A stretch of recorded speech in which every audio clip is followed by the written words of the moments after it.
اقول لكم كام حاجه. القصه دي هي قصه شيخ المدينه. ايه قصه شيخ المدينه؟ شيخ المدينه دي كان في واحده متجوزين. الواحد ده في مرة كان في الراجل ده في مرة دخل على مراته، لقى مراته بتعيط. فلما لحظة بقى كده،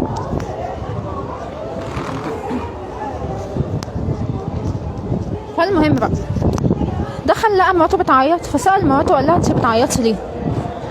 فقالت له انا بعيط علشان انا لما بطلع انشر الطرحة بتطير من على شعري، وبيبقى في شوية عصافير واقفين فوق الشجرة اللي جنب البلكونة، فأنا بخاف لحسن يكون في بخاف لحسن يكون في عصفور مذكر واقف على الشجرة دي فيشوفني في شعري فاخد ذنب. فالراجل ضحك كده وبتاع وطبطب على مراته وهي بتعيط وقال لها معلش وكده وقفل لها البلكونة. المهم جه بعدها بيومين لقى مراته بتخونه في اوضه نومه مع واحد يعني. الراجل طبعا اتصدم واخد موقف وساب المدينه اللي كان فيها دي ومشي راح مدينه تانية. فلما راح مدينه تانية اول ما وصل للمدينه التانية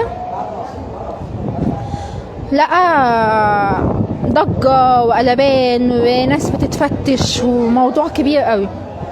فراح سأل جندي وحارس من حراس المدينة، فقال له هو ايه اللي بيحصل هنا؟ الدنيا اللي زحمة.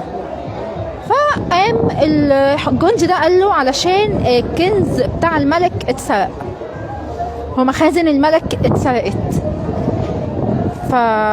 فالراجل واقف ومصدوم وكده وقال له كل الناس هنا بتتفتش حتى لو كنت انت.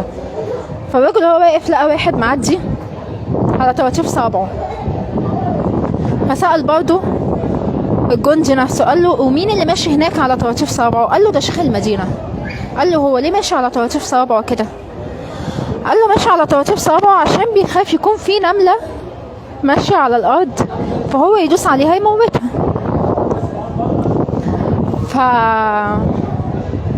فالراجل قال له طيب أنا عرفت مين اللي سرق، وديني عند الملك. فرحت للملك. الملك قال له فقال للملك انا عارف مين اللي سرق. الملك قال له لو انت طلعت كذاب هتتعدم. فقال له لا انا مش بكذب، بس هو شيخ المدينة هو اللي سرقك. المهم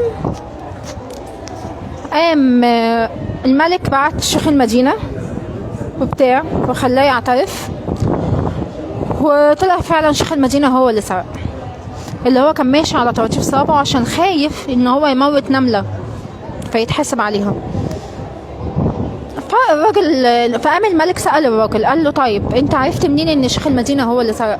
فالراجل حكى له قصته وقال له الزيادة في الفضيلة بتداري على مصيبة.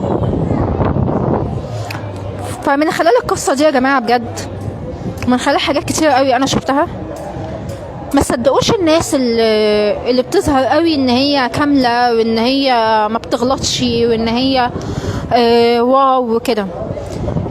الشخص اللي بيقولك انا ما بكذبش ده اكتر شخص بيكذب.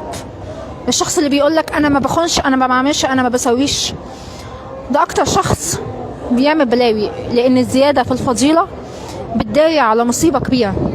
زي الحرامي لما يسرق سرقه وفي الاخر يقولك اصل فلان هو اللي سرق، او يحاول يبعد الشبهه عنه. زي مثلا ما بنشوف كتير ان في يعني الا ما رحم ربي طبعا، بس بنشوف اوقات ناس تبقى بدقن مثلا وبتعمل بلاوي، ناس بنقاب وتعمل بلاوي. تلاقي واحده مثلا بشعرها وزي الفل ما فيش اي حاجه، تبقى احسن من المراقبه مليار مره، تبقى احسن من اللي بطرحه طويله مليار مره. فالقصه بقى ما تصدقوش اللي بيقول انا بعملش انا بسويش او اللي بيدعي الفضيله زياده. صدقوا الشخص اللي بيعترف باخطائه، صدقوا الشخص اللي بيقول انا فعلا انا بغلط، انا مش كامل، انا في حاجات بغلط فيها وفي حاجات كذا وانا كذا. الشخص اللي حتى بيجي يعترف كلنا بشر، فيش ملاك ولا اتخلقنا ملايكه. ف ابعدوا عن الناس اللي بتبقى في ظاهرها كاملة بزيادة، علشان بيبقى وراها فعلا بلاوي، يعني وراها حاجات كتيرة قوي انتوا ممكن تصدموا لما تعرفوها وتقولوا ازاي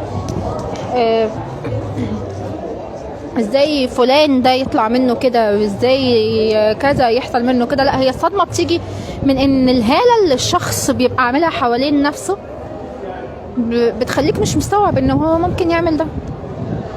بس فدي